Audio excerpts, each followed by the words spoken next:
Ladies and gentlemen, please welcome to the stage, Charlie Kirk.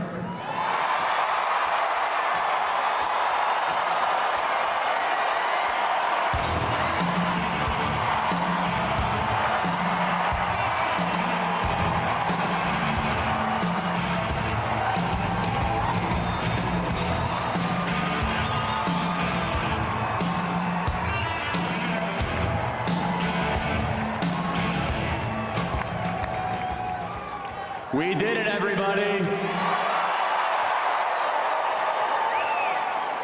It is hard to believe, almost surreal. For those of you that have always had the president's back throughout these last couple of years, when we were at our darkest moment 4 years ago, this is your victory. For those of you that refuse to waver, when they tried to throw our amazing patriots in federal prison, when they tried to silence this movement, for those of you that never wavered, this is your victory.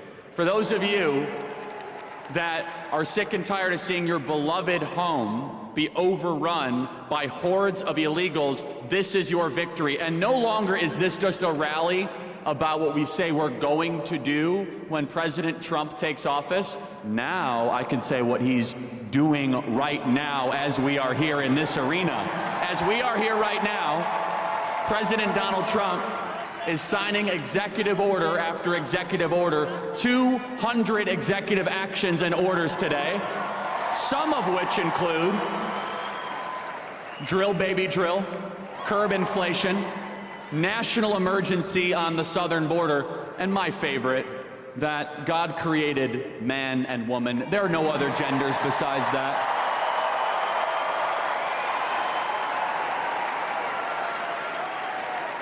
No more critical race theory or diversity, equity, inclusion in our military. Our taxpayer dollars will no longer fund our kids to hate our country. It is over as of today, thanks to President Trump.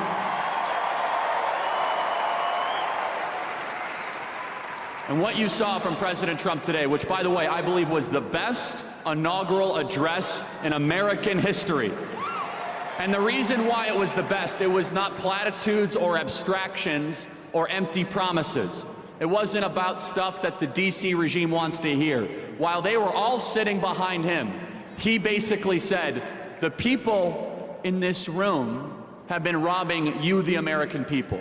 You see, as of high noon, just an hour and a half ago, the 46th president is no longer.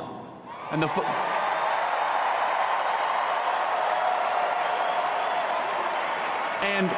you might think it was Joe Biden, but it really was a bunch of White House staffers that you've never heard of before. Their term is over. It will go 45 Trump, a bunch of White House staffers, 47 Trump. That is how the succession will go.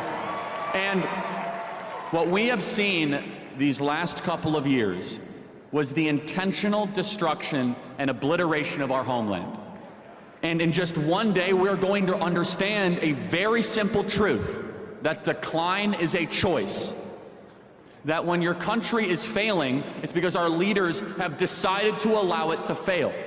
And President Trump, I really believe, is on a mission from the Almighty to save this country in that millimeter miracle where he very well could have been not just shot, but unspeakable things could have happened in Butler, Pennsylvania.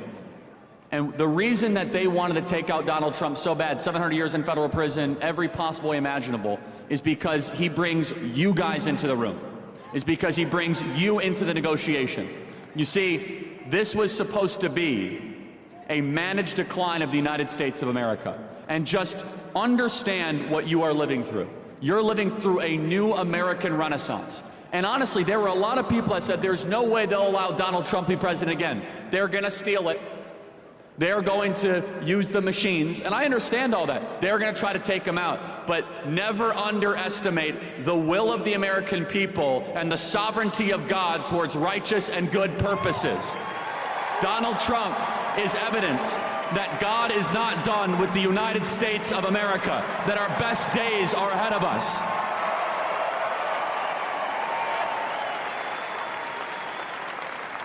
And our marching orders are very simple.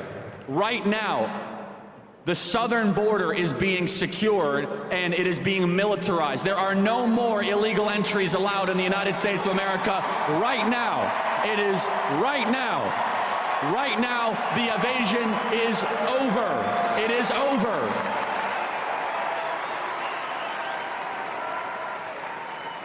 And we have to understand that it's going to be more than just executive actions. It's all of you continue to fight in your community. It's all of you continue to understand that this is going to be a bottom-up movement to reclaim our communities, to reclaim our school boards, to make sure our kids love America again. And for me personally, I have a lot of things that I could have done, but the most important thing that I can do and Turning Point can do is to go back on these campuses to make sure that Gen Z is the most conservative generation in American history. I'll say this in closing, everybody. In closing, Donald Trump won the White House largely because younger voters trusted Donald Trump with their vote. It was the largest swing of any demographic, a 35-point swing. For 12 years, I have been focusing on trying to get young people to believe in America, to believe in conservative principles. And I went to campus after campus, and you know, it was not easy work. It was very difficult. But I will, to all the young people of America and Gen Z, I want you to know, President Trump is going to deliver for you so that you could be able to own a home, have big families, believe in this country, and the American dream that your parents once had, you will also be able to enjoy. And let us all together say, thank you, God. Thank you for giving us 45 and 47. Thank you for delivering this country from the most awful people imaginable. Our best days are ahead. Thank you, everybody. God bless you all.